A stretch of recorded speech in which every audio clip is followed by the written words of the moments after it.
What's up mga guys? Ayan, it's me again, Ross, and this is my daily vlog. Bago po ang lahat, maraming salamat po pala sa nag-request ng tutorial video about dito. Ayan, sa aming birthday celebration party ng aming anak. At yun nga po yung aming DIY Minions birthday party. And for today's video nga mga guys, i-share ko sa inyo kung paano namin yung nagawa step by step. Kaya kung interesado kayong malaman, let's go! Jump to the video!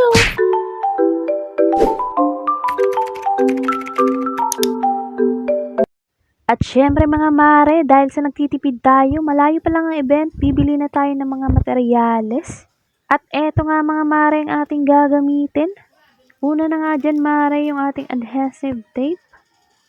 Ayan, kailangan mo talaga yan mare at happy birthday banner. Meron din tayo ditong mga balloons na tig 100 pieces. At tig 20 pieces na malalaki. Gumamit din tayo dito ng Minions na banderitas at helium balloons na Minions din ang design. At syempre yung balloon glue.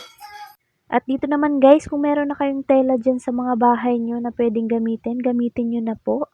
Basta akma naman sa inyong design, pwede na yon. At dito nga umorder na lang ako ng yellow na tela para sa aking Minions design.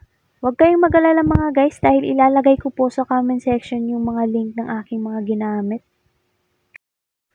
Naglinis na nga ako dito mga guys dahil dito namin gagawin yung aming decoration.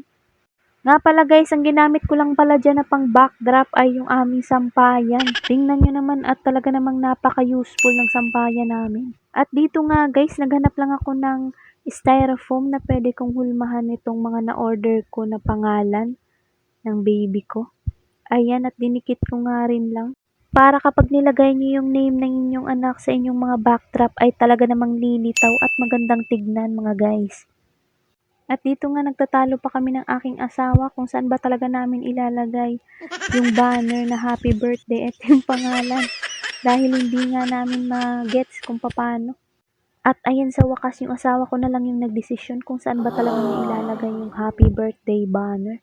At eto nga guys yung aming problema ng mag-asawa dahil minsan pag kami talaga yung nagagawa, talagang hindi namin naiiwasan na mag-away at magkagulo.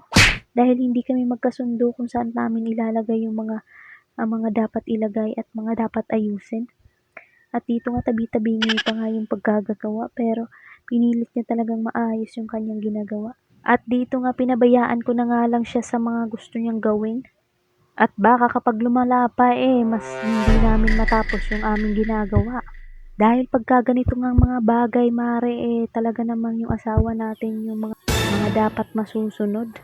At naglagay nga rin kami dito ng fairy lights para mas magandang tignan pagkagabi. At nagsimula na nga siya dito magpalobo ng mga balloons. Eto nga ang kahinaan ko mare dahil di ko nga kaya magpalobo ng mga balloons kasi nga natatakot ako baka pumutok sa mukha ko. Kaya yung asawa ko na lang yung inutusan ko gumawa ng mga balloons na yan. Dahil talaga namang mapapapikit ako pag ako yung gumawa niyan mga mare. At dito nga kung mapapansin nyo mga mare, tingnan nyo naman yung balloons.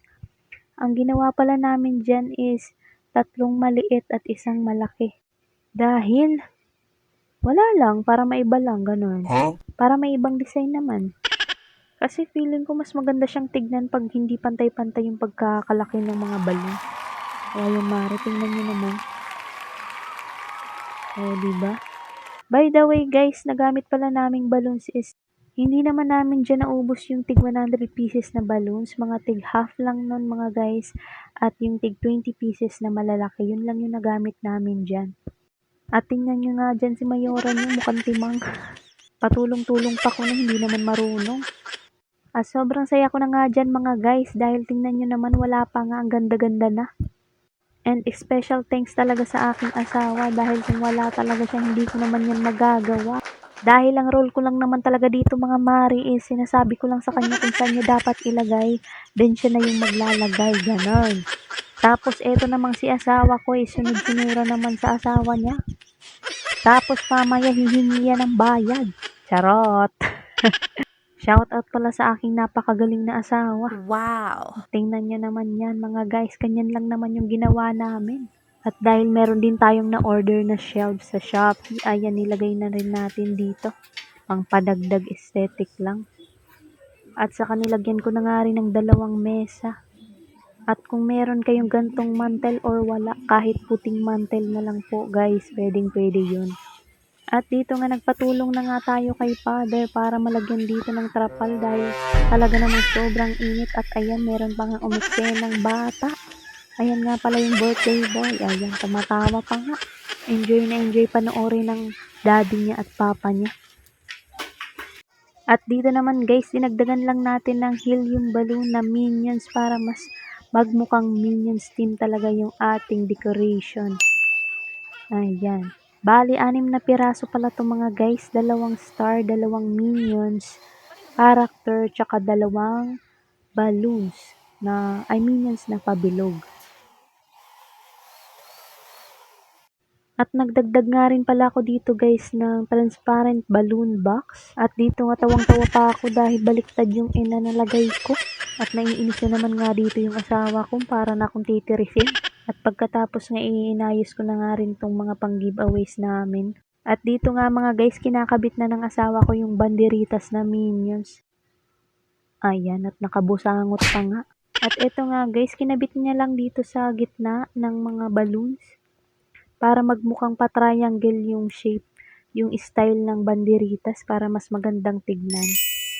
Ayan, tinulungan ko na nga rin siya dito. Ayan guys, at dito nga parang nagkamali pa kami dahil masyadong mababa yung nilagyan namin ng banderitas, dapat medyo mataas. Dahil nahihila nga yung mga balloons. At ayan, napagdesisyonan na nga namin guys na itaas yung mga banderitas para mas maaliwalas at mas magandang tignan. At ayan nga mga guys, natapos na nga rin namin. Yung mga pang giveaways na lang namin yung aayusin dito. And here's the final look.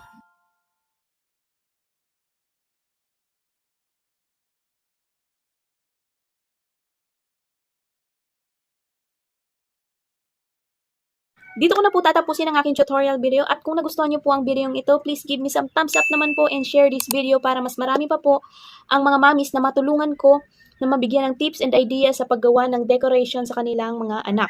Ayan, maraming salamat po and God bless and bye-bye!